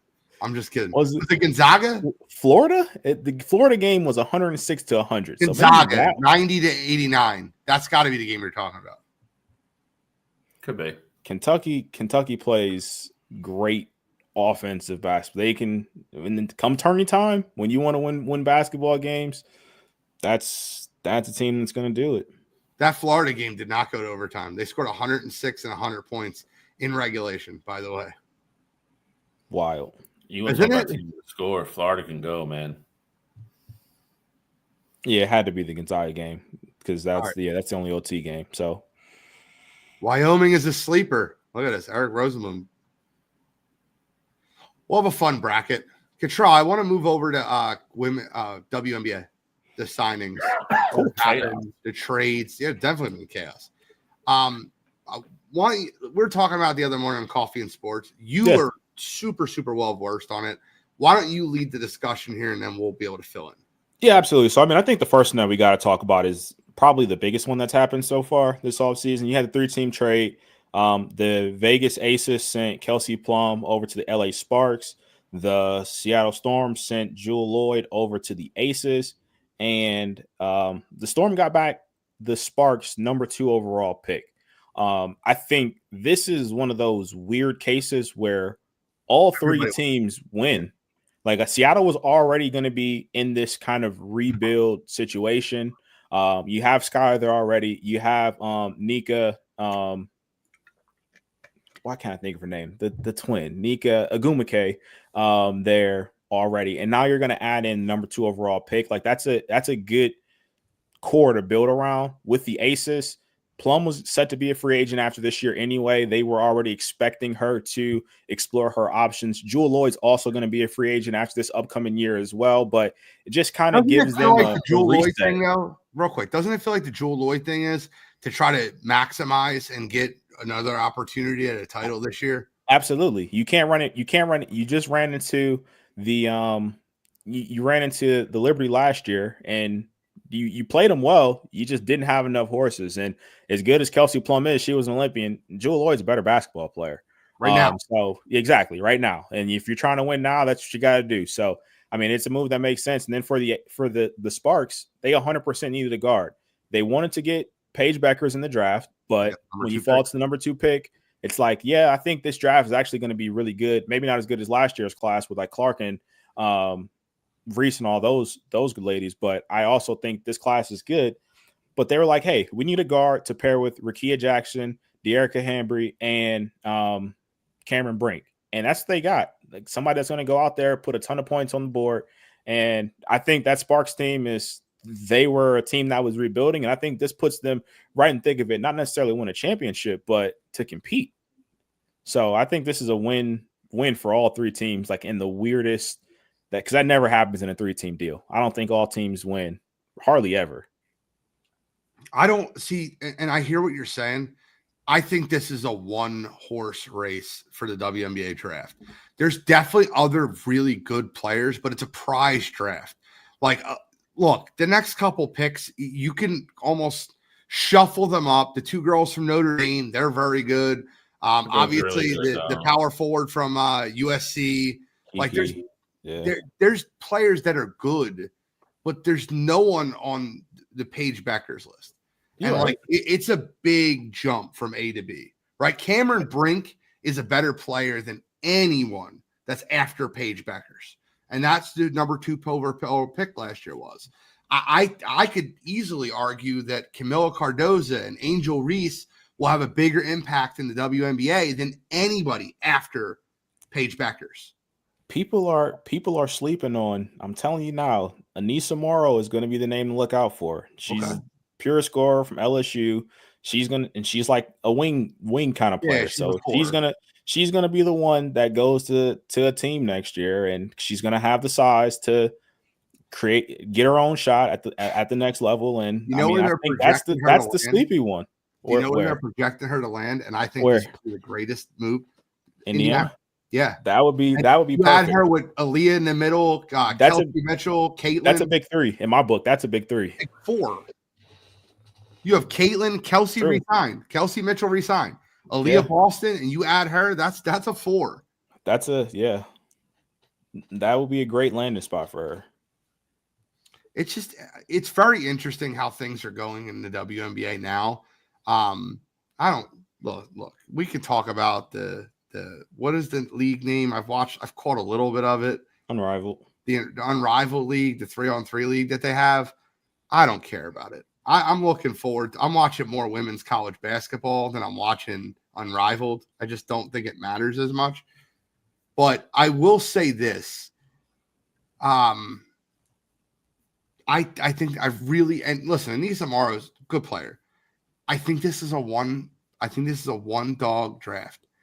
I don't think either girl from Notre Dame. I think Cintron has a better opportunity to be a WNBA like player that really impacts, but I don't think either Notre Dame player has the opportunity to really to make a spark.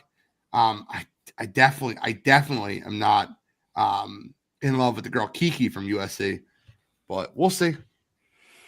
I mean, I think the other thing too is that right now the part that makes this so interesting and like at least for me, like following it is that this Unrivaled League, like it may not have your attention now, but this is what's going to be huge for free agency moving forward. This is what's going to be big for trades happening moving forward because Unrivaled has been doing a great job of taking care of the ladies.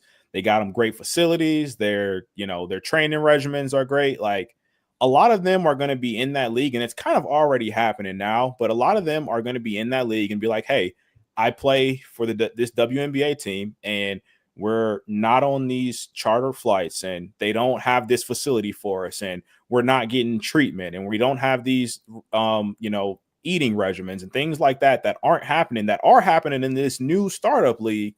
And they're going to be like, all right, well, I was playing with, so-and-so in this league, and she was telling me how, let's say, for example, Indiana's doing all this stuff. They just built a new facility for us, and they brought in these people and all this stuff. Like, I think you're going to see more. You're going to see more people switch teams and more people want to be on the move because of this unrivaled league. The one thing that I'm super interested is the one-on-one tournament they're going to have in February. They're going to have a one-on-one tournament for $350,000. I want to watch that. Now, I will say this. Angel Reese, I think it was yesterday or the day prior. I think I seen it yesterday. That was her best game I've ever seen her play as a college player or a pro. Now, granted, it's in 3-on-3, but the way she played, was it yesterday? Yeah, it was, or was it 2 days ago? One of the two. I think it was 2 days ago. I think I got the chance to watch the highlights, and then I got to watch more and more clips. She actually looked really good.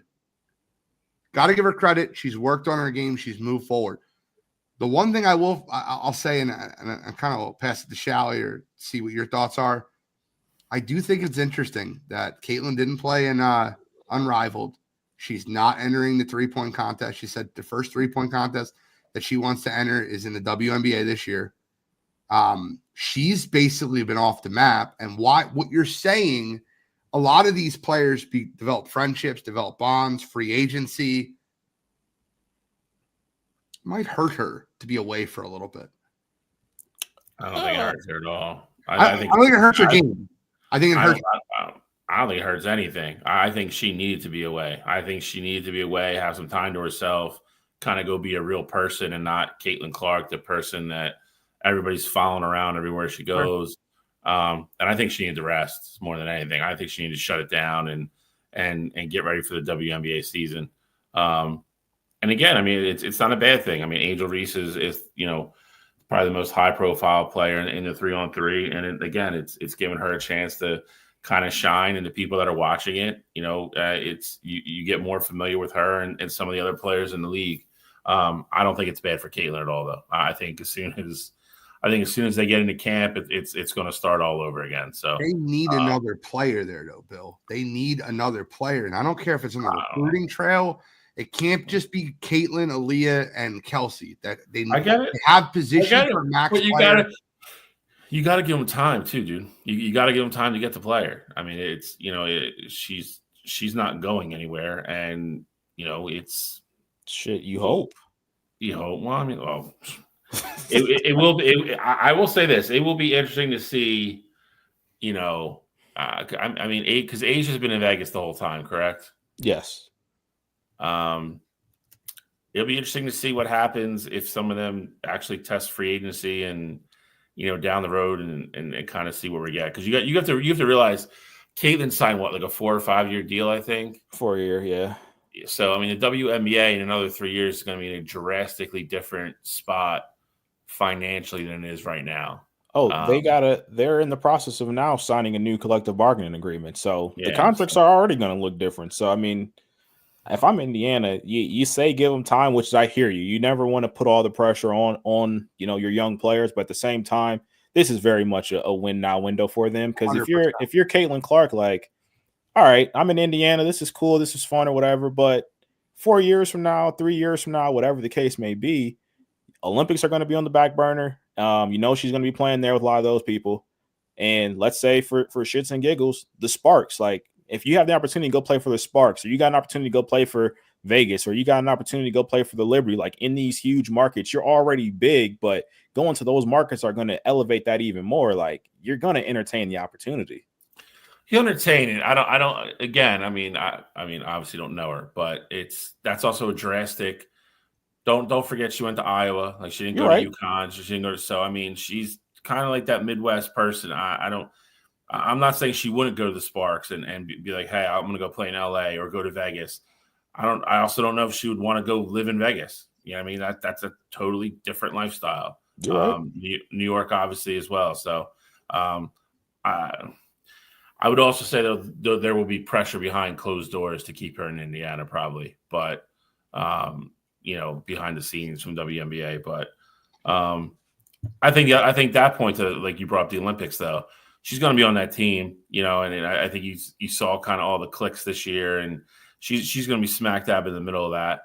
And I think if you are a really good player, I think you'd be crazy not to want to play with her. So I don't think Indiana is going to have trouble getting that person. I'm not saying it could take 4 years, but if they didn't get him this offseason, I don't think it's the end of the world.